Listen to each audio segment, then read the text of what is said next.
पिबरे रामरसं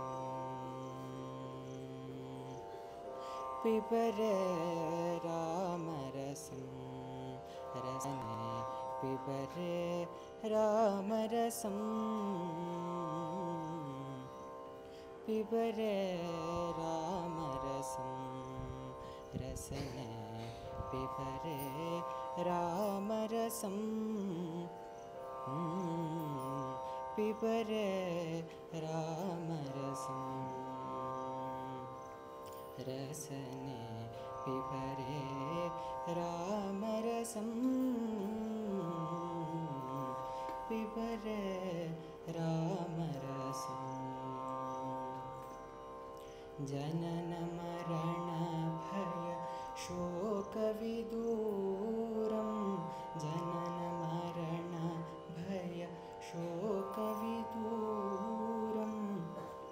जनन मरण भय शोकविदूरं सकलशास्त्र निगमागम सारं सकलशास्त्र निगमागम सारं पिबरे रामरसं रसने पिबरे रामरसं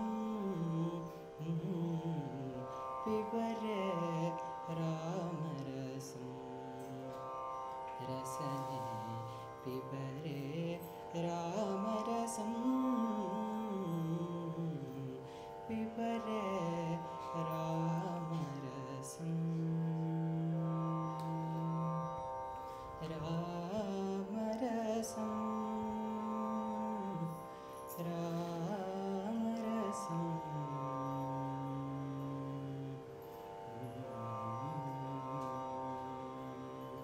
शुद्ध परमहंस आश्रमगीतं शुद्ध परमहंस आश्रमगीतं शुकशौनक कौशिकमुखपीतं शुकशौनक कौशिकमुखपीतं पिबरे रामरसं रसने पिबरे रामरसं पिबरे रामरसं रसने पिबरे रामरसं पिबरे रामरसं रामरसं रामरसं रामरसं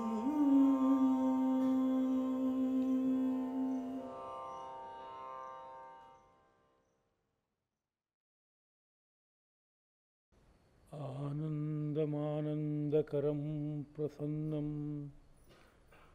ज्ञानस्वरूपं निजबोधयुक्तं योगीन्द्रमीड्यं भवरोगवैद्यं श्रीमत्परं ब्रह्मगुरुं स्मरामि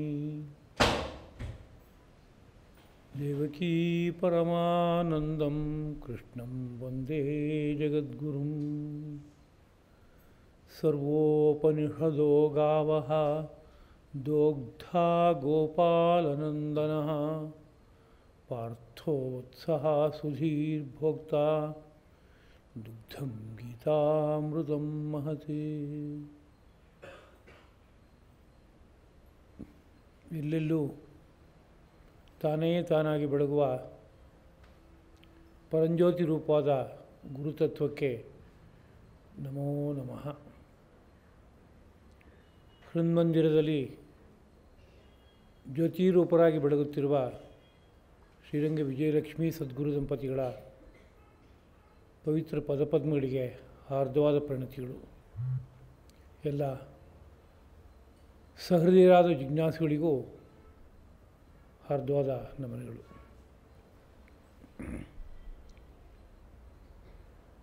ಭಗವದ್ಗೀತಾ ಪ್ರವಚನ ಮಾಲಿಕೆಯ 53ನೇ ಕುಸುಮವನ್ನು ಧರ್ಮಪ್ರಭು ಶ್ರೀಕೃಷ್ಣನ ಪದಪದ್ಮಗಳಲ್ಲಿ ಅರ್ಪಿಸ್ತಾ ಇದ್ದೇವೆ.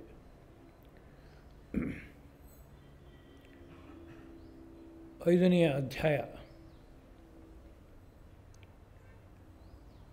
ಅರ್ಜುನನ ಒಂದು ಪ್ರಶ್ನೆಯಿಂದ ಆರಂಭ ಆಗ್ತಾ ಇದೆ. ಕರ್ಮಯೋಗ ಮತ್ತು ಸನ್ಯಾಸ ಇವುಗಳಲ್ಲಿ ಯಾವುದು ಶ್ರೇಷ್ಠವಾದದ್ದು ಅನ್ನೋ ಬಗ್ಗೆ ಅರ್ಜುನನ ಕಡೆಯಿಂದ ಒಂದು ಪ್ರಶ್ನೆ ಹುಟ್ಟೋಕ್ಕೆ ಕಾರಣ ಈ ಹಿಂದಿನ ಅಧ್ಯಾಯದಲ್ಲಿ ನಿರೂಪಣೆ ಮಾಡುವಾಗ ಶ್ರೀಕೃಷ್ಣನ ಮಾತುಗಳಲ್ಲಿ ವಿಸ್ತಾರವಾಗಿ ಕರ್ಮ ಸನ್ಯಾಸ ಅನ್ನೋ ವಿಷಯ ಬಂತು. ಜ್ಞಾನಾಗ್ನಿ ದಗ್ಧ ಕರ್ಮಾಣಂ ತಮಾಹು ಪಂಡಿತಂ ಬುಧಾಹ. ಜ್ಞಾನಾಗ್ನಿಯಿಂದ ದಗ್ಧವಾದ ಕರ್ಮವುಳ್ಳವರು ಪಂಡಿತರು ಎಂಬುದಾಗಿ. ಅಂದರೆ ಕರ್ಮವನ್ನು ಕಳ್ಕೋಬೇಕು,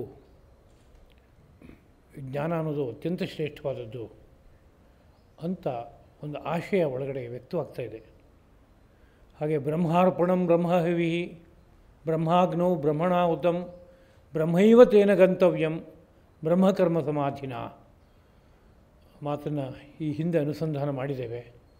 ಎಲ್ಲವೂ ಬ್ರಹ್ಮಮಯ. ಅಂದರೆ ಜ್ಞಾನವೇ ಪರಾಕಾಷ್ಠದಲ್ಲಿ ನಿಂತ್ಕೊಳ್ಳುವಂಥದ್ದು, ಅದೇ ಅತ್ಯಂತ ಮುಖ್ಯವಾದದ್ದು. ಅದಕ್ಕೆ ಮಿಗಿಲಾದದ್ದೇನಿಲ್ಲ, ಎಲ್ಲವೂ ಅಲ್ಲಿ ಸಮರ್ಪಿತವಾಗಬೇಕು ಅನ್ನುವ ಭಾವ ಅಲ್ಲಿದೆ. ಅದೇ ರೀತಿಯಲ್ಲಿ ಜ್ಞಾನಾಗ್ನಿ ಸರ್ವಕರ್ಮಾಣಿ ಭಸ್ಮಸಾತ್ ಕುರುತೆ ಅರ್ಜುನ.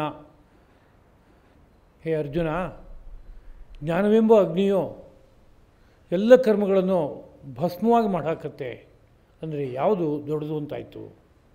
ಜ್ಞಾನಾಗ್ನಿ ತುಂಬ ದೊಡ್ಡದು ಅಂತಾಯಿತು. ಕರ್ಮ ನಿಲ್ಲೋಲ್ಲ, ಕೊನೆಯಲ್ಲಿ ಲಯ ಆಗಿ ಹೊರಟೋಗುತ್ತೆ ಅಂತ ಆಯಿತು. ಇಷ್ಟೆಲ್ಲ ಈ ಥರದ ಮಾತುಗಳು ಅನೇಕ ಆಡಿ ಅಧ್ಯಾಯದ ಕೊನೆಯಲ್ಲಿ ಕೃಷ್ಣನ ಮಾತು ಹೇಗೆ ಬರುತ್ತೆ ಅಂತ ಕೇಳಿದ್ರೆ, ಚಿತ್ವೇನಂ ಸಂಶಯಂ ಯೋಗ ಮಾತಿಷ್ಠ ಉತ್ತಿಷ್ಠ ಭಾರತ. ನಿನಗೆ ಹುಟ್ಟಿರುವ ಸಂಶಯವನ್ನು ತುಂಡರಿಸಿಕೊಂಡು ದೂರ ಮಾಡಿಕೊಂಡು ಯೋಗ ಮಾತಿಷ್ಠ, ಯೋಗದಲ್ಲಿ ನೆಲೆನಿಲ್ಲು ಎಂಬುದಾಗಿ ಮತ್ತೆ ಮಾತು ಬಂತು. ಯೋಗ ಅಂದರೆ ಕರ್ಮಯೋಗ ಅಂತ. ಕರ್ಮಯೋಗದಲ್ಲಿ ನೆಲೆನಿಲ್ಲು ಅಂತ ಕೊನೆಯಲ್ಲಿ ಬಂದ ಮಾತು. ಉದ್ದಕ್ಕೂ ಅಧ್ಯಾಯದ ಆರಂಭದ ಕೊನೆಯವರೆಗೂ ಜ್ಞಾನಾಗ್ನಿ ಅನ್ನೋದು ಅತ್ಯಂತ ಶ್ರೇಷ್ಠವಾದಪ್ಪ, ಕರ್ಮ ಜ್ಞಾನದಲ್ಲಿ ಲಯ ಹೋಗುತ್ತೆ ಅಂತ ಆ ಕರ್ಮವನ್ನು ಕಳ್ಕೊಳ್ಳೋಕೆ ಬೇಕಾಗುವ ಚಿಂತನೆಯನ್ನು ವಿಸ್ತಾರವಾಗಿ ಹೇಳಿದಂತೆ ಆಯಿತು. ಕೊನೆಯಲ್ಲಿ ಪುನಃ ಮತ್ತೆ ಯೋಗದಲ್ಲಿ ನೆಲೆನಿಲ್ಲು ಎಂಬುದಾಗಿ ಹೇಳ್ತಾ ಇದ್ದಾನೆ. ಯೋಗದಲ್ಲಿ ನೆಲೆನಿಲ್ಲು ಅಂದರೆ ಕರ್ಮಯೋಗದಲ್ಲಿ ನೆಲೆನಿಲ್ಲು ಅಂತ ಅರ್ಥ. ಅದಕ್ಕೆ ಹಾಗಿದ್ದರೆ ಕರ್ಮಗಳನ್ನೆಲ್ಲ ಕಳ್ಕೊಳ್ಳುವಂತಹ ಸನ್ಯಾಸ ಶ್ರೇಷ್ಠವೇ ಅಥವಾ ಯೋಗರೂಪವಾಗಿ ಕರ್ತವ್ಯ ರೂಪವಾದ ಕರ್ಮವನ್ನು ಆಚರಣೆ ಮಾಡುವಂತಹದ್ದು ಶ್ರೇಷ್ಠವೇ ಅಂತ ಪ್ರಶ್ನೆ ಹುಟ್ಕೊಳ್ಳುತ್ತೆ. ಅದನ್ನೇ ಅರ್ಜುನ ಪ್ರಶ್ನಿಸ್ತಾ ಇದ್ದಾರೆ. ಸನ್ಯಾಸಂ ಕರ್ಮಣಾಂ ಕೃಷ್ಣ ಪುನರ್ಯೋಗಂಚ ಶಂಸಸಿ. ಕರ್ಮಗಳೆಲ್ಲವನ್ನೂ ಸನ್ಯಾಸ ಮಾಡಬೇಕು, ಬಿಡಬೇಕು, ಕರ್ಮವನ್ನು ಕತ್ತರಿಸ್ಕೋಬೇಕು ಅಂತ ಹೇಳ್ತೀಯ. ಪುನರ್ಯೋಗಂಚ ಶಂಸಸಿ, ಅನಂತರ ಮತ್ತೆ ಯೋಗವನ್ನು ಹೇಳ್ತೀಯ. ಯೋಗ ಅನ್ನೋದಕ್ಕೆ ಕರ್ಮಯೋಗ ಅಂತ ಅರ್ಥ. ಕರ್ಮಗಳನ್ನು ಸನ್ಯಾಸ ಮಾಡೋದು ಅಂತಂದರೆ ಎಲ್ಲವನ್ನೂ ತೊರೆಯೋದು, ಬಿಡೋದು ಸಂಪೂರ್ಣವಾಗಿ. ಸನ್ಯಸ್ತಂ ಎಂಬುದಾಗಿ ಸಂಕಲ್ಪ ಮಾಡಿ ಅಂದಿನಿಂದ ಆರಂಭ ಮಾಡಿ ಯಾವ ಕರ್ಮವನ್ನು ಆಚರಣೆ ಮಾಡೋಲ್ಲ, ಕೇವಲ ಬ್ರಹ್ಮಧ್ಯಾನ ಪರಾಯಣನಾಗಿ ಬದುಕ್ತಾನೆ. ಹಾಗೊಂದು ಯೋಗ ಮಾರ್ಗ. ಇನ್ನೊಂದು, ಅವನವನ ವರ್ಣಾಶ್ರಮಾನುಗುಣವಾಗಿರುವಂತಹ ಕರ್ಮಗಳನ್ನೆಲ್ಲ ಆಚರಣೆ ಮಾಡಬೇಕು ಅಂತ ಇನ್ನೊಂದು, ಅದಕ್ಕೆ ಯೋಗ ಮಾರ್ಗ ಅಂತ ಕರೀತಾರೆ. ಸನ್ಯಾಸದ ಬಗ್ಗೆ ವಿಸ್ತಾರವಾಗಿ ಮಾತನಾಡಿ ಕೊನೆಯಲ್ಲಿ ನನ್ನ ವಿಷಯ ಬಂದಾಗ ನೀನು ಯೋಗದಲ್ಲಿ ನೆಲೆನಿಲ್ಲು ಅಂತ ಹೇಳ್ತಾ ಇದೆಯಾ.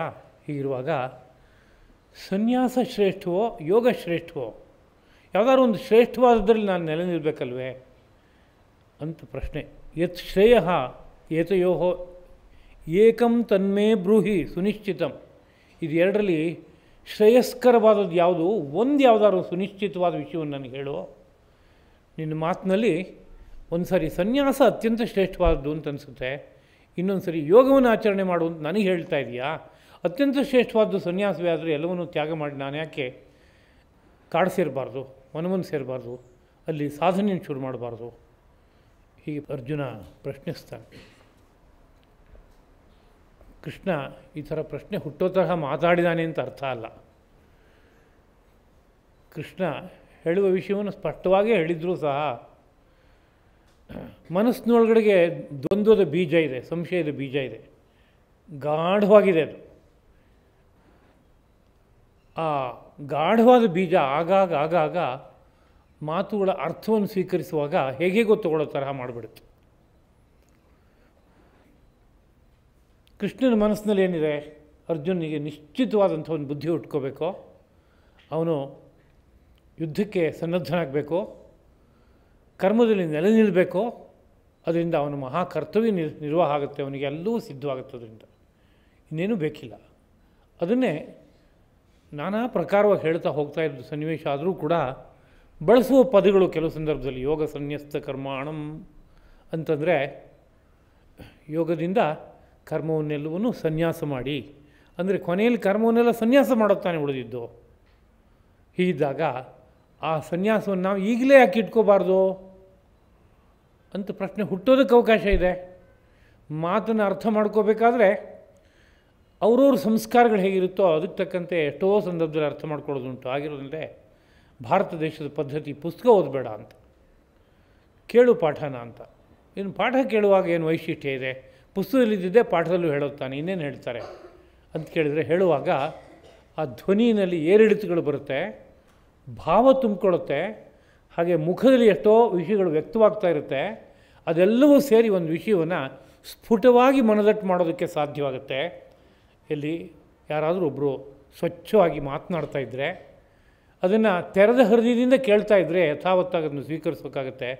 ಅದೇ ಯಾವುದೋ ಒಂದು ಗ್ರಂಥ ಓದ್ತಾ ಇದ್ದೀನಿ ಅಂತಂದರೆ ಗ್ರಂಥದ ಹಿಂದುಗಡೆ ಇರೋ ಆಶಯ ಕೇವಲ ಲಿಪಿಯಲ್ಲಿ ವ್ಯಕ್ತ ಆಗ್ತಾ ಇದೆ ಅಷ್ಟೇ ಹೊರತು ಅದಕ್ಕೊಂದು ಧ್ವನಿ ಇಲ್ಲ, ಅದಕ್ಕೊಂದು ಭಾವ ವ್ಯಕ್ತವಾಗೋದಕ್ಕೆ ಬೇಕಾಗುವಂಥ ಬೇರೆ ಇನ್ನೊಂದು ದೇಹದ ಭಾಷೆ ಇಲ್ಲ. ಹೀಗೆಲ್ಲ ಇರೋದ್ರಿಂದ ಅಲ್ಲಿ ನಮಗೆ ವಿಷಯ ಪೂರ್ತಿ ಅರ್ಥವಾಗದೆ ಹೋಗುತ್ತೆ ಅನ್ನೋ ಸಂದರ್ಭ ಉಂಟು. ಆದರೆ ನೇರವಾಗಿ ಶ್ರೀಕೃಷ್ಣ ಪ್ರಭುವೇ ಅವನು ವಾಗ್ವಿಶಾರದ,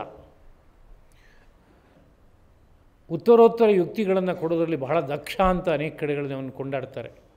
ಯಾವುದಾದ್ರು ಮಾತಿಗೆ ನಿಂತರೆ ಅವನಿಗೆ ಸರಿಸಾಟಿಯಾಗಿ ಯಾರು ಮಾತಾಡೋರು ಇರಲಿಲ್ಲ ಅಂತ ಅಷ್ಟು ಚೆನ್ನಾಗಿ ವರ್ಣನೆ ಮಾಡ್ತಾರೆ. ಹಾಗಿರುವಂಥ ಶ್ರೀಕೃಷ್ಣ ಪ್ರಭುವೇ ಸಂಶಯವನ್ನು ತೆಗೆಯೋದಕ್ಕೋಸ್ಕರ ಮಾತಾಡ್ತಾ ಇದ್ದಾನೆ ಅಂತ ಆದರೂ ಅರ್ಜುನಿಗೆ ಸಂಶಯ ಹುಟ್ಕೊಳ್ಳುತ್ತೆ. ಯಾಕೆಂದರೆ ಒಳಗಡೆ ಒಂದು ಬೀಜ ಇದೆ. ಏನಿದೆ ಅಂದರೆ, ನನಗೆ ಈ ಯುದ್ಧ ಬೇಡ, ನಾನು ಎಲ್ಲವನ್ನು ತೊರೆದು ಕಾಡಿಗೆ ಹೋಗ್ತೀನಿ, ನನ್ನ ಪಾಡಿಗೆ ನಾನು ಒಂದು ಮೋಕ್ಷಕ್ಕೆ ಬೇಕಾಗುವ ಮಾರ್ಗವನ್ನು ಅವಲಂಬಿಸಿ ಸಾಧನೆ ಮಾಡ್ತೇನೆ ಅಂತೂ ಒಳಗಡೆ ಗಟ್ಟಿ ಕೂತ್ಬಿಟ್ಟಿದೆ.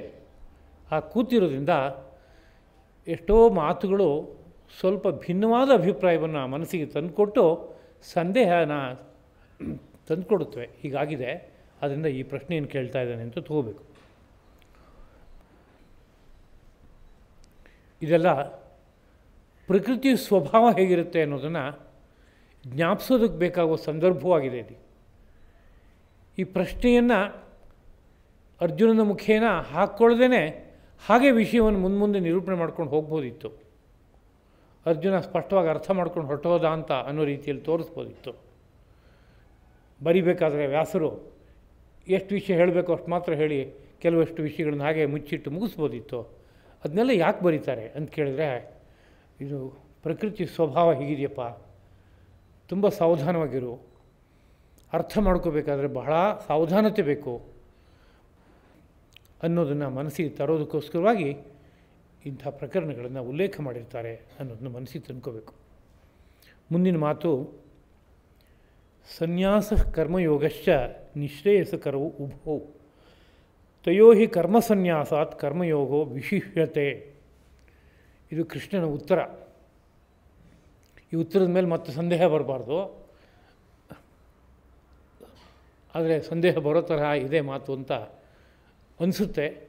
ಅರ್ಜುನನ ಮನಸ್ಸನ್ನು ಇಟ್ಕೊಂಡು ನಾವು ಆಲೋಚನೆ ಮಾಡೋದಾದರೆ, ಸನ್ಯಾಸ ಕರ್ಮಯೋಗಶ್ಚ, ಸನ್ಯಾಸ ಅಂತ ಒಂದಿದೆ, ಕರ್ಮಯೋಗ ಅಂತಿದೆ. ಇದನ್ನೇ ಉದ್ದಕ್ಕೂ ಹೇಳ್ಕೊತಾ ಬರ್ತಾ ಇದ್ದಾರೆ. ಲೋಕೇಸ್ಮಿನ್ ವಿವಿಧ ನಿಷ್ಠಾ ಪುರಾ ಪ್ರೋಕ್ತ ಮಯಾನಘ ಅಂತ ಆರಂಭ ಮಾಡಿ ಒಂದು 2 ತರಹ ನಿಷ್ಠೆ ಇದೆ ಅಂತ ಹೇಳುವಾಗ, ಒಂದು ಸಾಂಖ್ಯ ನಿಷ್ಠೆ, ಇನ್ನೊಂದು ಯೋಗ ನಿಷ್ಠೆ ಎಂಬ ಬಗ್ಗೆ ಶ್ರೀಕೃಷ್ಣ ಪ್ರಭು ಉಪದೇಶಿಸಿದ್ದಾಗಿದೆ. ಸಾಂಖ್ಯ ನಿಷ್ಠೆ ಅಂದರೆ ಜ್ಞಾನಯೋಗ ಅಂತ ಅರ್ಥ, ಯೋಗ ನಿಷ್ಠೆ ಅಂದರೆ ಕರ್ಮಯೋಗ ಅಂತ.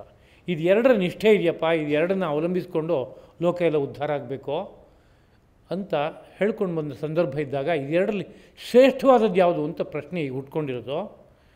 ಆಗ ಉತ್ತರ ಕೊಡ್ತಾ ಇರೋ ಸಂದರ್ಭ ಹೇಗಿದೆ ಅಂತ ಕೇಳಿದರೆ, ಸನ್ಯಾಸ ಕರ್ಮಯೋಗಶ್ಚ, ಸನ್ಯಾಸವು ಮತ್ತು ಕರ್ಮಯೋಗವು ನಿಶ್ರೇಯಸಕರವು ಉಭೌ, ಎರಡೂ ನಿಶ್ರೇಯಸವನ್ನು ಉಂಟು ಮಾಡುವಂಥವುಗಳೇ. ನಿಶ್ರೇಯಸ ಅಂದರೆ ಮೋಕ್ಷ ಅಂತ ಅರ್ಥ. ಈ ಭವಬಂಧನವನ್ನು ಕಳಚೋದಕ್ಕೆ 2 ಉತ್ಕೃಷ್ಟವಾದ ರಾಜಮಾರ್ಗಗಳೇನೆ, ಅದರಲ್ಲೇನು ಸಂದೇಹ ಇಲ್ಲ. ಹಾಗಾದರೂ ತಯೋಹ, ಅವೆರಡರಲ್ಲಿ ಕರ್ಮ ಸನ್ಯಾಸಾತ್ ಕರ್ಮಯೋಗ ವಿಶಿಷ್ಯತೆ, ಕರ್ಮವನ್ನೆಲ್ಲ ತ್ಯಜಿಸುವ ಸನ್ಯಾಸಕ್ಕಿಂತಲೂ ಕೂಡ ಕರ್ಮಯೋಗವು ಅಂದರೆ ಯೋಗರೂಪವಾಗಿ ಕರ್ಮವನ್ನು ಆಚರಣೆ ಮಾಡುವಂಥದ್ದು ವಿಶಿಷ್ಯತೆ, ವಿಶಿಷ್ಟವಾದದ್ದು ಎಂಬುದಾಗಿ ಅದನ್ನೇ ಹೆಚ್ಚು ಎತ್ತಿ ಉಲ್ಲೇಖ ಮಾಡ್ತಾ ಇರುವಂಥ ಒಂದು ಸಂದರ್ಭ ಕರ್ಮಯೋಗವನ್ನೇ ಕುರಿತು. ಯಾಕೆ ಸನ್ಯಾಸ ಅತ್ಯಂತ ಶ್ರೇಷ್ಠವಾದ್ದಲ್ವೇ? ಸನ್ಯಾಸ ಅನ್ನೋದೊಂದು ಇದೆ ಅಂದರೆ ಪ್ರಪಂಚದ ಅಂಟೆಲ್ಲ ಕಳಚೋಯ್ತು, ಬ್ರಹ್ಮ ಸಮಾಧಿಗೆ ಹೋಗೋಕ್ಕಾಗೋಲ್ವೇ ಅಂತ ಕೇಳಿದ್ರೆ, ಹೌದು, ಆ ಥರದ ಸ್ಥಿತಿ ನನಗೆ ಬಂದಿದೆಯೇ? ಇದನ್ನು ಯಾರು ನಿರ್ಣಯ ಮಾಡಬೇಕಾಗಿರೋರು? ಇವೆಲ್ಲ ಪ್ರಶ್ನೆ ಇದೆ. ಶ್ರೀಕೃಷ್ಣ ಪ್ರಭು ಧರ್ಮವನ್ನು ನಿರ್ಣಯ ಮಾಡೋದರಲ್ಲಿ ಅವನಿಗಿಂತ ಮಿಗಿಲಾದಂಥ ಇನ್ನೊಬ್ಬ ವ್ಯಕ್ತಿ ಇಲ್ಲ. ಅಂಥವನು ನಿಂತು ಮಾತನಾಡ್ತಾ ಇರೋ ಸಂದರ್ಭದಲ್ಲಿ ಅವನು ಮಾತನ್ನು ತಾನೇ ಪ್ರಮಾಣವಾಗಿ ತಗೋಬೇಕಾಗಿರೋದು. ಅವನು ಹೇಳ್ತಾ ಇರೋ ಮಾತು ಏನಪ್ಪ ಅಂದರೆ, ಕರ್ಮವನ್ನು ತ್ಯಜಿಸಿ ಸನ್ಯಾಸ ಸ್ವೀಕಾರ ಮಾಡುವುದು ಅಂತೇನಿದೆ, ಅದಕ್ಕಿಂತಲೂ ಕೂಡ ಕರ್ಮಯೋಗ ಅಂತ ಒಂದಿದೆ. ಅಂದರೆ ಈ ಹಿಂದೆ ಬಂದಿದೆ, ಕರ್ಮವನ್ನು ಆಚರಣೆ ಮಾಡುವಾಗ ತನ್ನ ವರ್ಣಕ್ಕೆ, ಆಶ್ರಮಕ್ಕೆ ಯಾವುದನ್ನು ವೇದವು ವಿಧಾನ ಮಾಡಿದೆಯೋ, ಶಾಸ್ತ್ರಗಳು ವಿಧಾನ ಮಾಡಿದೆಯೋ, ಆ ಕರ್ಮವನ್ನು ವಿಧಾನದ ಜೊತೆಗೆ ಆಚರಿಸಬೇಕು. ಅದು ಕರ್ಮಯೋಗ ಅಂತ. ವಿಧಾನ ಅಂದರೆ ಕರ್ಮಕ್ಕೆ ಮತ್ತು ಕರ್ಮದ ಫಲಕ್ಕೆ ಅಂಟುಕೊಳ್ಳದೇ ಇರುವಂತೆ. ಕರ್ತವ್ಯ ಅದು, ನಾನು ಆಚರಣೆ ಮಾಡ್ತೀನಿ, ಇದರಲ್ಲಿ ನನಗೆ ಅಂಟಿಲ್ಲ, ಎಷ್ಟೊತ್ತಿ ಈ ಕರ್ಮ ಬಿಟ್ಟು ಹೋಗಬೇಕು ಅಂತ ಆದೇಶ ಬಂದರೂ ನಾನು ಬಿಡೋಕೆ ರೆಡಿ ಇದ್ದೀನಿ, ಇದರ ಯಾವ ಫಲವೂ ನನಗೆ ಬೇಕಾಗಿಲ್ಲ, ಕರ್ತವ್ಯ ರೂಪವಾದ ಮಾಡ್ತಾಯಿದ್ದೀನಿ ಅಷ್ಟೇ ಅನ್ನೋ ಮನಸ್ಸಿನಿಂದ ಕರ್ಮವನ್ನು ಆಚರಣೆ ಮಾಡ್ತಾ ಹೋದಾಗ ಆ ಕರ್ಮವು ಜ್ಞಾನದಲ್ಲಿ ತಾನಾಗೇ ಪರಿಸಮಾಪ್ತಿ ಆಗಿಬಿಡುತ್ತೆ, ಬ್ರಹ್ಮಾನುಭವವನ್ನು ತಂದು ಕೊಡುತ್ತೆ, ಅದು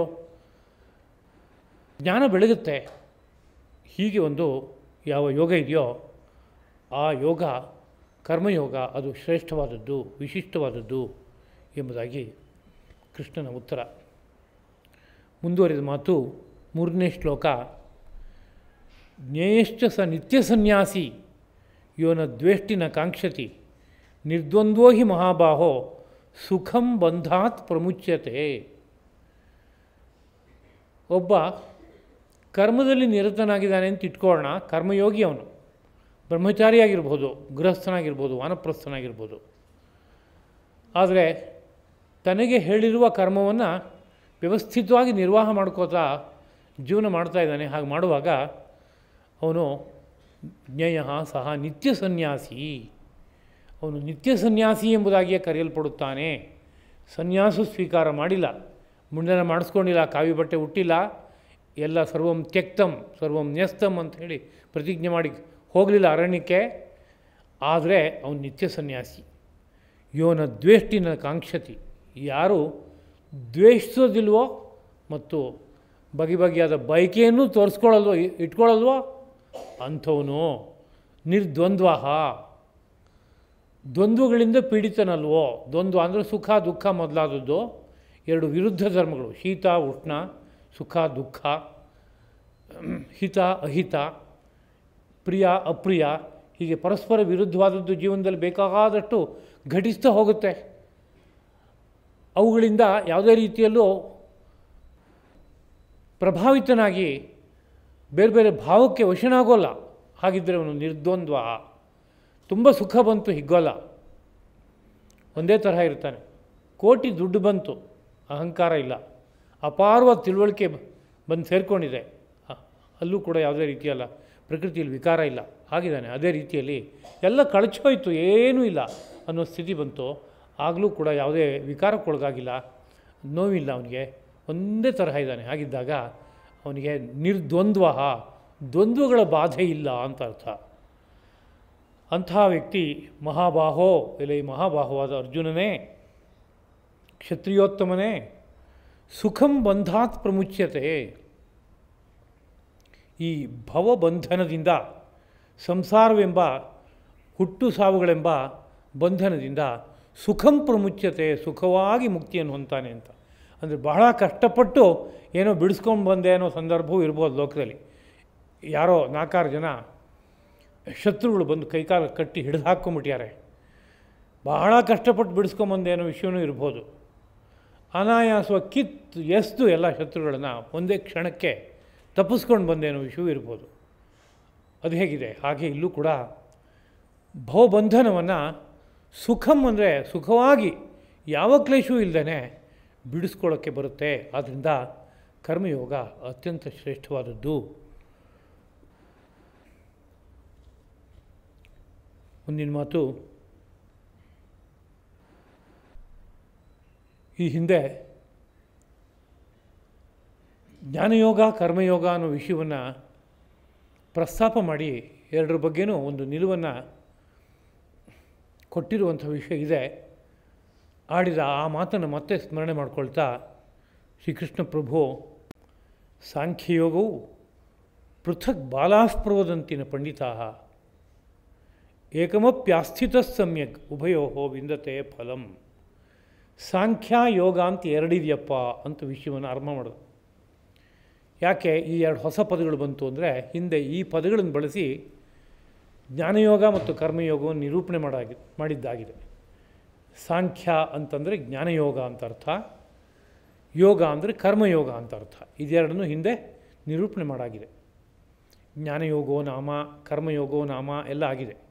ಈಗ ಸನ್ಯಾಸ ಯೋಗಕ್ಕೆ ಬಂದಿದ್ದೀವಿ ನಾವು. ಹಾಗಿರೋದ್ರಿಂದ ಈಗ ಸನ್ಯಾಸ ಮತ್ತು ಕರ್ಮ ಅಂತ ಹೊಸ ಪದಗಳನ್ನು ಬಳಸಿದ್ರೂ ಸಹ ಈ ವಿಷಯ ಹಿಂದೆ ಬಂದಾಗಿದೆ. ಹೇಗೆ ಬಂತು ಅಂತ ಕೇಳಿದ್ರೆ, ಸಾಂಖ್ಯಾನು ಶಬ್ದದಿಂದ ಜ್ಞಾನಯೋಗವನ್ನು ಹೇಳಿದ್ದಾಗಿದೆ, ಯೋಗಾನು ಶಬ್ದದಿಂದ ಕರ್ಮಯೋಗವನ್ನು ಹೇಳಿದ್ದಾಗಿದೆ. ಅವೆರಡೂ ಬೇರೆ ಬೇರೆಯೇ ಒಂದೇನೇ ಅಂತ ಒಂದು ಸಂದೇಹ ಹುಟ್ಟೋದಕ್ಕೆ ಅವಕಾಶ ಇದೆ. ನಾನು ಇದನ್ನು ಅವಲಂಬಿಸ್ತೇನೆ ಅಥವಾ ಇದನ್ನು ಅವಲಂಬಿಸ್ತೇನೆ, ಇದಕ್ಕಿಂತ ಇದು ಶ್ರೇಷ್ಠವಾದ್ದು, ಅದಕ್ಕಿಂತ ಇದು ಶ್ರೇಷ್ಠವಾದ್ದು, ಈ ತರತಮ ಬುದ್ಧಿ ಎಲ್ಲ ಆಡ್ತಾ ಇರೋ ಸಂದರ್ಭ ಇದೆ ಅರ್ಜುನನಿಗೆ. ಹಾಗಿರೋದ್ರಿಂದ ಅವುಗಳ ಸ್ಥಾನ ಎಂಥದ್ದು ಅನ್ನೋದನ್ನ ತಿಳಿಸ್ಕೊಟ್ರೆ ಆಗ ಆ ಮನಸ್ಸಿಗೆ ಒಂದು ಶಾಂತಿ ಸಿಗುತ್ತೆ, ನೆಮ್ಮದಿ ಸಿಗುತ್ತೆ. ಆ ದೃಷ್ಟಿಯಿಂದ ಸಾಂಖ್ಯಯೋಗವು ಪೃಥಕ್, ಸಾಂಖ್ಯ ಯೋಗ ಇವೆರಡು ಬೇರೆ ಬೇರೆ ಎಂಬುದಾಗಿ ಬಾಲಾಸ್ಪ್ರವದಂತಿ, ಬಾಲಕರು ಹೇಳ್ತಾರೆ ಅಷ್ಟೇ, ನ ಪಂಡಿತಾ, ತಿಳುವಳಿಕೆ ಇದ್ದವ್ರು ಮಾತಾಡಲ್ಲ. ಸಾಂಖ್ಯ ಬೇರೆ ಅಲ್ಲ, ಯೋಗ ಬೇರೆ ಅಲ್ಲ. ಏಕೆ ಅಂತ ಕೇಳಿದ್ರೆ ಕೊನೆಯ ಫಲಿತ ಒಂದೇ. ಏಕಮಪ್ಯಾಸ್ಥಿತ ಸಮ್ಯಕ್, ಯಾವುದೋ ಒಂದನ್ನು, ಏಕಮಪಿ ಯಾವುದೋ ಒಂದನ್ನು, ಸಮ್ಯಕ್ ಆಸ್ಥಿತ ಚೆನ್ನಾಗಿ ಧರಿಸಿದವನಾಗಿ, ಅಂದರೆ ಒಂದು ಮಾರ್ಗದಲ್ಲಿ ಚೆನ್ನಾಗಿ ನಡೆಯುವವನಾಗಿ, ಉಭಯೋ ವಿಂದತೆ ಫಲಂ, ಎರಡೂ ಯೋಗದ ಫಲವನ್ನು ಪಡಿತಾನೆ ಅಂತ. ಜ್ಞಾನಯೋಗದ ಫಲವೂ ಸಿಗುತ್ತೆ, ಕರ್ಮಯೋಗದ ಫಲವೂ ಸಿಗುತ್ತೆ. ಯಾವುದೊಂದರಲ್ಲಿ ನೆಲೆ ನಿಂತರೂ ಅಷ್ಟೇ ಅದು. ಆದ್ದರಿಂದ ಎರಡೂ ನಿಶ್ರೇಯಸಕ್ಕೆ ಕಾರಣವಾದ್ದು. ಎರಡೂ ಕೂಡ ಹೊರದೃಷ್ಟಿಯಿಂದ ಪೃಥಕ್ ಪೃಥಕ್ ಅಂತ ಅನಿಸುತ್ತೆ ನೋಡಿದಾಗ, ರೂಪರೇಷೆಯನ್ನು ನೋಡಿದಾಗ ಅದು ಹೀಗಿದೆ ಇದು ಹೀಗಿದೆ ಅಂತ. ಆದರೆ ಒಂದು ಯಾವುದೋ ಒಂದನ್ನು ಸುಭದ್ರವಾಗಿ ಅವಲಂಬಿಸಿದ್ರೆ ಸಾಕು, ಎರಡರದ್ದು ಫಲ ಬರುತ್ತೆ.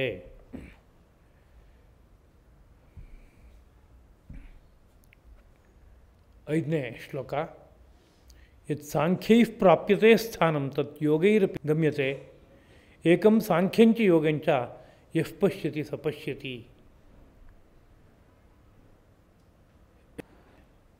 ಸಾಂಖ್ಯೈ, ಸಾಂಖ್ಯರಿಂದ ಅಂದರೆ ಜ್ಞಾನಯೋಗವನ್ನು ಉಪಾಸನೆ ಮಾಡುವ ಜನಗಳಿಂದ ಯತ್ ಸ್ಥಾನಂ, ಯಾವ ಸ್ಥಾನವು ಪ್ರಾಪ್ಯತೆ ಪಡೆಯಲ್ಪಡುತ್ತದೆಯೋ, ಅವರು ಯಾವ ಗುರಿಯನ್ನು ತಲುಪುತ್ತಾರೆಯೋ, ತತ್ ಅದು ಯೋಗೈಹಿ ಅಪಿ, ಯೋಗಾಭ್ಯಾಸಿಗಳಿಂದಲೂ ಸಹ, ಅಂದರೆ ಕರ್ಮಯೋಗವನ್ನು ಆಚರಣೆ ಮಾಡುವವರಿಂದಲೂ ಸಹ ಗಮ್ಯತೆ ಪಡೆಯಲ್ಪಡುತ್ತದೆ. ಸಾಂಖ್ಯಂ ಯೋಗಂಚ, ಸಾಂಖ್ಯ ಮತ್ತು ಯೋಗವನ್ನು ಏಕಂ, ಎರಡೂ ಒಂದೇ ಎಂಬುದಾಗಿ ಯಫ್ ಪಶ್ಯತಿ, ಯಾರು ನೋಡ್ತಾನೋ, ಯಾರು ಅರ್ಥ ಮಾಡ್ಕೋತಾನೋ, ಸ ಪಶ್ಯತಿ ಅಂದರೆ ಅವನೇ ನಿಜವಾಗಿ ನೋಡಿದ ಹಾಗೆ ಅಂತ. ಆ ದೃಷ್ಟಿಯಿಂದ ಯಾರು ಅದನ್ನು ನೋಡ್ತಾನೋ ಅವನೇ ಅದು ಎರಡನ್ನೂ ನೋಡಿದ್ದಾನೆ, ಅರ್ಥ ಮಾಡ್ಕೊಂಡಿದ್ದಾನೆ, ಅವನಿಗೆ ತಿಳುವಳಿಕೆ ಇದೆ ಅಂತ ಅರ್ಥ. ಅದಕ್ಕೆ ಇನ್ನೊಂದು ದೃಷ್ಟಿಯಿಂದ ಹೇಳಿದರೆ ಎಫ್ ಪಶ್ಯತಿ, ಯಾರು ನೋಡ್ತಾನೋ ಸ ಪಶ್ಯತಿ ಅನ್ನೋದಕ್ಕೆ ಅವನು ಮುನಿ ಅಂತ ಅರ್ಥ ಮಾಡೋದು ಉಂಟು. ಅವನೇ ಒಳಗಣ್ಣು ತೆರೆದು ಸತ್ಯವನ್ನು ಪೂರ್ತಿ ಅರ್ಥ ಮಾಡಿಕೊಂಡವನು ಅಂತಾಗುತ್ತೆ. ಆದ್ದರಿಂದ ಅವನ ಮಾತಿಗೆ ಬೆಲೆ. ಸಾಂಖ್ಯ ಮತ್ತು ಯೋಗ ಎರಡೂ ಒಂದೇ ಅನ್ನೋ ಬುದ್ಧಿ ಹುಟ್ಕೋಬೇಕು ಅಂತ ಅರ್ಥ. ಇನ್ನು ಮುಂದಿನ ಮಾತು, ಸನ್ಯಾಸಸ್ತು ಮಹಾಬಾಹೋ ದುಃಖಂ ಆಪ್ತುಂ ಅಯೋಗತಃ ಯೋಗಯುಕ್ತೋ ಮುನಿರ್ಬ್ರಹ್ಮ ನಚಿರೇಣ ಅಧಿಗಚ್ಚತಿ. ಸನ್ಯಾಸಕ್ಕಿಂತಲೂ ಕರ್ಮಯೋಗ ಶ್ರೇಷ್ಠವಾದದ್ದು ಅಂತ ಹೇಳಿದರೆ ಕಾರಣ ಬೇಕಲ್ಲ ಅಂತ ಪ್ರಶ್ನೆ ಹುಟ್ಕೊಳ್ಳುತ್ತೆ. ಅದಕ್ಕೆ ಕೃಷ್ಣನ ಕಡೆಯೇ ಒಂದು ಉತ್ತರ. ಸನ್ಯಾಸವಾದರೂ ಮಹಾಬಾಹೋ, ಎಲ್ಲ ಈ ಮಹಾಬಾಹುವಾದ ಅರ್ಜುನನೇ, ಆಪ್ತುಂ ಅಯೋಗತಃ ದುಃಖಂ, ಯೋಗವಿಲ್ಲದೆ ಅದನ್ನು ಪಡೆಯೋದಕ್ಕೆ ಕಷ್ಟ ತುಂಬ. ಯೋಗವಿದ್ದರೆ ಮಾತ್ರ ಸನ್ಯಾಸವನ್ನು ಪಡೆಯೋಕ್ಕಾಗತ್ತೆ, ಇಲ್ಲಿ ಹೋದರೆ ಪಡೆಯೋಕ್ಕಾಗೋಲ್ಲ. ಯೋಗಯುಕ್ತ ಮುನಿ, ಯೋಗ ಅಂದರೆ ಕರ್ಮಯೋಗದಿಂದ ಕೂಡಿರುವಂಥ ಒಬ್ಬ ಮುನಿಯು ಬ್ರಹ್ಮ ನ ಚಿರೇಣ ಅಧಿಗಚ್ಚತಿ, ಹೆಚ್ಚೊತ್ತಿಲ್ಲ ಅವನಿಗೆ, ಬಹಳ ಬೇಗ ಆ ಬ್ರಹ್ಮವನ್ನು ಪಡೆಯೋಕ್ಕಾಗತ್ತೆ ಅಂತ. ಅದರಿಂದ ಯೋಗ ಅನ್ನೋದು ಅಗತ್ಯವಾಗಿ ಇರಲೇಬೇಕಾದದ್ದು ಕರ್ಮಯೋಗ. ಆ ಕರ್ಮಯೋಗವೇ ಯಾವುದೋ ಒಂದು ಹಂತದಲ್ಲಿ ಅವನಿಗೆ ಬ್ರಹ್ಮವನ್ನು ಪಡೆಯೋದಕ್ಕೆ ಸಾಧನವಾಗಿಬಿಡುತ್ತೆ. ಆ ಕರ್ಮಯೋಗ ಇಲ್ಲ ಅಂತಾದರೆ ಈ ಸನ್ಯಾಸ ಅನ್ನೋದು ಸಿದ್ಧವಾಗೋಲ್ಲ. ಎಲ್ಲವನ್ನೂ ತ್ಯಜಿಸಬೇಕು. ಎಲ್ಲವನ್ನೂ ತ್ಯಜಿಸಬೇಕಾದ್ರೆ ಪ್ರಕೃತಿಯಲ್ಲಿ ರಜಸ್ ತಮಸ್ಸು ಕಳಚಿ ಹೋಗಬೇಕು ಪೂರ್ತಿಯಾಗಿ. ಮೈನಲ್ಲಿ ರಜಸ್ಸು ತಮಸ್ಸು ಇದೆ, ಹೇಗೆ ಕಳಚಿ ಹೋಗುತ್ತೆ? ಅದು ತೆಗೆಯೋದು ಹೇಗೆ ಅಂತ ಪ್ರಶ್ನೆ ಬರುತ್ತೆ. ಯಾಕೆ ಆ ರಜಸ್ಸು ತಮಸ್ಸು ಇದೆ? ರಜಸ್ಸು ಕೆಲಸ ಕಾರ್ಯಗಳಲ್ಲಿ ಪ್ರವೃತ್ತನಾಗುವಂತೆ ಮಾಡ್ತಾ ಇದೆ. ತಮಸ್ಸು ಯಾವುದೋ ಒಂದು ಜಾಡ್ಯವನ್ನು, ಅಜ್ಞಾನವನ್ನು ತಂದುಕೊಡುವಂತಹದ್ದಾಗಿದೆ. ಇವೆರಡು ಮೈಹತ್ತಿ ಬಂದಿವೆ. ಅದು ಯಾಕೆ ಮೈಹತ್ತಿ ಬಂತು ಅಂದರೆ ಇವಂದೇ ಆದಂಥ ಯಾವುದೋ ಒಂದು ಕರ್ಮನ ಇವನು ಕಳ್ಕೋಬೇಕಾಗಿದೆ. ಆ ಕರ್ಮ ಕಳ್ಕೊಳ್ಳೋಕ್ಕೆ ಸಹಕಾರವಾಗೋದಕ್ಕೋಸ್ಕರವಾಗಿ ಆ ರಜಸ್ಸು ತಮಸ್ಸು ಬಂದಿದೆ.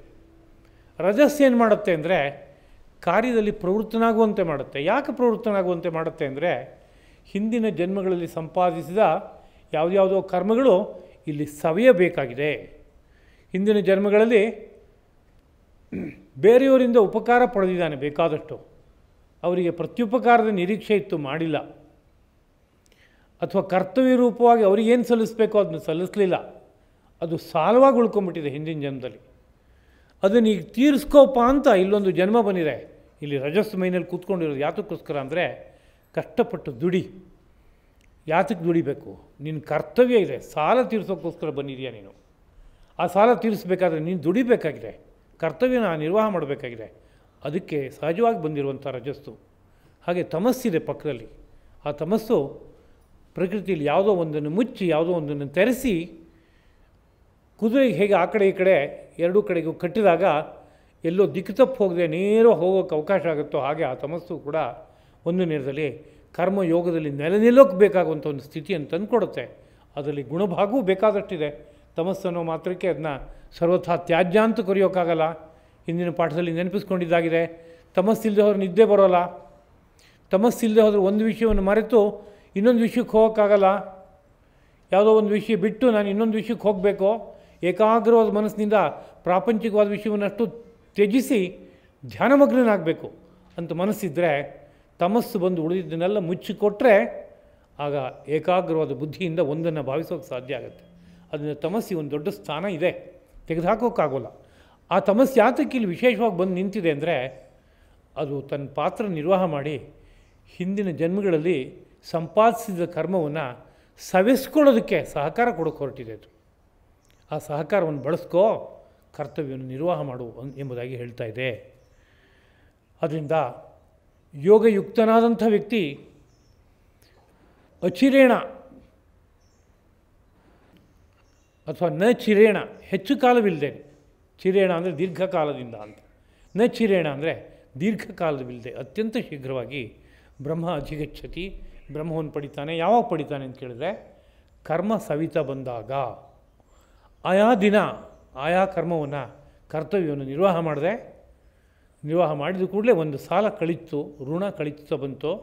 ಋಣ ಕಳಿಸಿದೊಡನೆ ಒಳಗಡೆ ಇರೋ ಬೆಳಕನ್ನು ನೋಡೋದಕ್ಕೆ ಅವಕಾಶ ಆಯಿತು.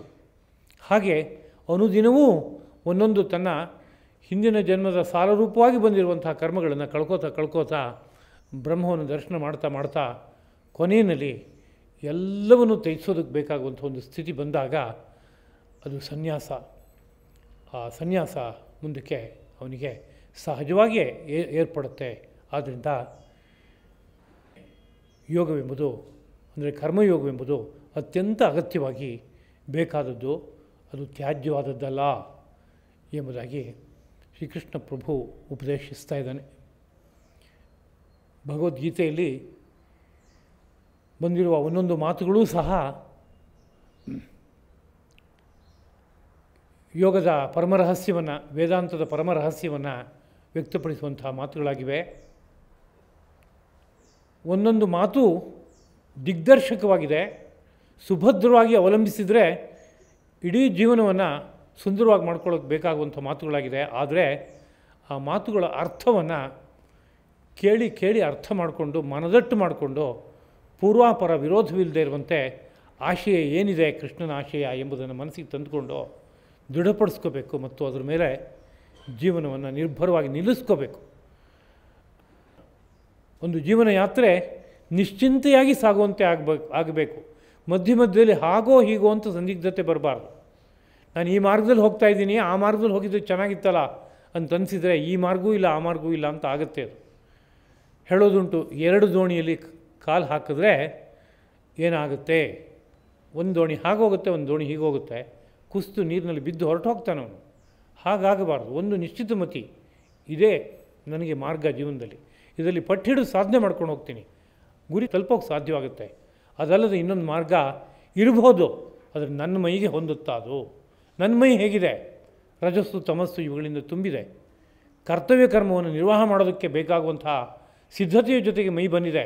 ಹುಟ್ಟಿನಿಂದಲೇ ಇದು ಹೀಗೆ ಸಿದ್ಧವಾಗಿರುವಾಗ ಅಂಥ ಕರ್ತವ್ಯವನ್ನು ನಿರ್ವಾಹ ಮಾಡದೆ ಹೋಗ್ತೇನೆ ಅಂದರೆ ಎಲ್ಲಿ ಹೋಗೋದು? ಎಲ್ಲೂ ಹೋಗೋಕ್ಕಾಗಲ್ಲ.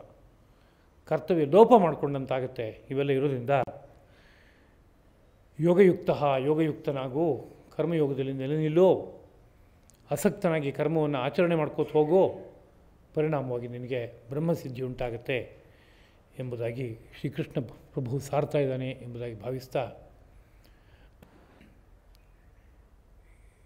ಈ ಒಂದೊಂದು ಮಾತುಗಳು ನಮ್ಮ ಹೃದಯ ಮನೋಬುದ್ಧಿಗಳಲ್ಲಿ ದೃಢವಾಗಿ ನಿಂತು ಮತ್ತೆ ನಾವು ಅನುಸಂಧಾನ ಮಾಡಿದಾಗ ಮತ್ತಷ್ಟು ದಾರ್ಢ್ಯವನ್ನು ನಮಗೆ ತಂದುಕೊಟ್ಟು ಇಡೀ ಜೀವನವನ್ನು ಪಾವನವನ್ನಾಗಿ ಮಾಡಬೇಕು. ಆ ಮನಸ್ಸು ಬುದ್ಧಿಯಿಂದ ಈ ಎಲ್ಲ ಮಾತುಗಳನ್ನು ಸ್ವೀಕರಿಸುವಂತೆ ಆಗಲಿ. ಶ್ರೀಕೃಷ್ಣ ಪ್ರಭು ನಮಗೆ ಅಂಥ ಮನೋಬುದ್ಧಿಯನ್ನು ಅನುಗ್ರಹಿಸಿಕೊಡಲಿ ಎಂಬುದಾಗಿ ಕೇಳ್ಕೋತಾ ಈ 4 ಮಾತುಗಳನ್ನು ಶ್ರೀಕೃಷ್ಣ ಪ್ರಭುವಿನ ಪದಪದ್ಮಗಳಲ್ಲಿ ಅರ್ಪಿಸ್ತಾ ಇದ್ದೀನಿ. ಕಾಯೇನ ವಾಚಾ ಮನಸಾ ಇಂದ್ರಿಯೈರ್ವಾ ಬುದ್ಧ್ಯಾ ಆತ್ಮನಾ ವಾ ಪ್ರಕೃತೆ ಸ್ವಭಾವಾತ್ ಕರೋಮಿ ಯದ್ಯತ್ ಸಕಲಂ ಪರಸ್ಮೈ ನಾರಾಯಣಾಯೇತಿ ಸಮರ್ಪಯಾಮಿ. ಶ್ರೀಕೃಷ್ಣ ಅರ್ಪಣಮಸ್ತು.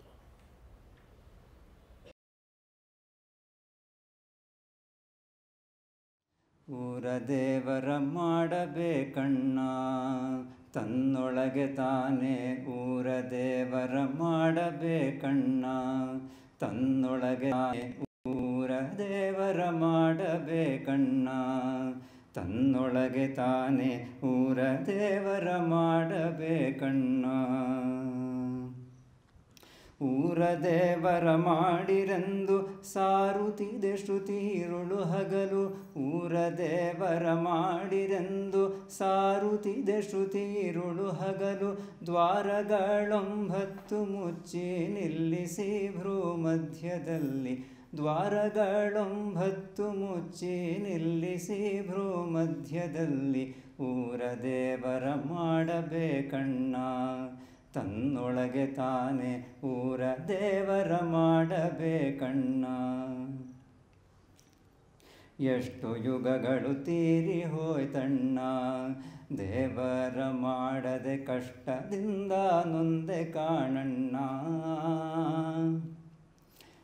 ಎಷ್ಟು ಯುಗಗಳು ತೀರಿ ಹೋಯ್ತಣ್ಣ ದೇವರ ಮಾಡದೆ ಕಷ್ಟದಿಂದ ನೊಂದೆ ಕಾಣಣ್ಣ. ಹಿಂದಿನ ಕಷ್ಟವ ಮರೆತು ಮುಂದಿನ ಹಮ್ಮನ್ನು ತೊರೆದು. ಹಿಂದಿನ ಕಷ್ಟವ ಮರೆತು ಮುಂದಿನ ಹಮ್ಮನ್ನು ತೊರೆದು. ತಂದೆ ಪುರಂದರ ವಿಠ್ಠಲನ್ನ ಹೊಂದಲು ನೀ ಮುಕ್ತನಣ್ಣ. ತಂದೆ ಪುರಂದರ ವಿಠ್ಠಲನ್ನ ಹೊಂದಲು ನೀ ಮುಕ್ತನಣ್ಣ. ಊರ ದೇವರ ಮಾಡಬೇಕಣ್ಣ ತನ್ನೊಳಗೆ ತಾನೇ. ಊರ ದೇವರ ಮಾಡಬೇಕಣ್ಣ. ಮುಂದೆ ಇಂಥ ಜನ್ಮ ಬರದಣ್ಣ ನೋಡಣ್ಣ ನಿನಗೆ ಮಂದಮತಿಯೂ ಬೇಡ ಕಾಣಣ್ಣ. ಮುಂದೆ ಇಂಥ ಜನ್ಮ ಬರಣ ನೋಡಣ್ಣ ನಿನಗೆ ಮಂದಮತಿಯೂ ಬೇಡ ಕಾಣಣ್ಣ. ಹಿಂದಿನ ಕಷ್ಟವ ಮರೆತು ಮುಂದಿನ ಹಮ್ಮನ್ನು ತೊರೆದು. ಹಿಂದಿನ ಕಷ್ಟವ ಮರೆತು ಮುಂದಿನ ಹಮ್ಮನ್ನು ತೊರೆದು. ತಂದೆ ಪುರಂದರ ವಿಠ್ಠಲನ್ನ ಹೊಂದಲು ನೀ ಮುಕ್ತನಣ್ಣ. ತಂದೆ ಪುರಂದರ ವಿಠ್ಠಲನ್ನ ಹೊಂದಲು ನೀ ಮುಕ್ತನಣ್ಣ. ಊರ ದೇವರ ಮಾಡಬೇಕಣ್ಣ ತನ್ನೊಳಗೆ ತಾನೇ. ಊರ ದೇವರ ಮಾಡಬೇಕಣ್ಣ ತನ್ನೊಳಗೆ ತಾನೇ. ಊರ ದೇವರ ಮಾಡಬೇಕಣ್ಣ ತನ್ನೊಳಗೆ ತಾನೇ. ಊರ ದೇವರ ಮಾಡಬೇಕಣ್ಣ.